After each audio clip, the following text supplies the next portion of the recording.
ఉంటుంది. దేవా, నీ సన్నిధి నాకు దయచేయి.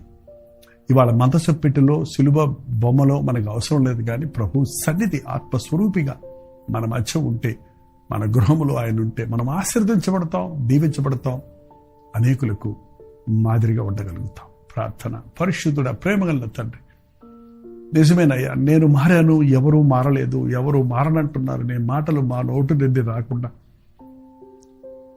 నీ పాదాలు పట్టుకొని మమ్ము రక్షించిన ప్రభు నా ఇంటి వారందరినీ రక్షిస్తాడు అన్న విశ్వాసంతో ప్రార్థించినట్టు, మరి ముఖ్యంగా నీ సన్నిధిని మా గృహాలలో చూచినట్లు మోకాళ్ళు నీ ఇంటిలో ప్రార్థించేవారిగా, ఇంటిలో భక్తిని ఆచరించి కుటుంబంలో ఉన్న దురాత్మలను తరిమి కొట్టువారిగా, ప్రార్థనాపరులుగా ఉన్నట్టుకు మా ఒక్కొక్కరికి నీ సహాయం చేయమని క్రీస్తు నామములో అడుగుచున్నాను తండ్రి. ఆమేన్. మన తండ్రి అయిన దేవుని యొక్క ప్రేమయు, కుమారుడైన క్రీస్తు యొక్క కృపయు, ఆదరణకర్త అయిన పరిశుద్ధాత్మ యొక్క సహవాసమును కూడి వచ్చిన మనందరికీ ఇప్పుడును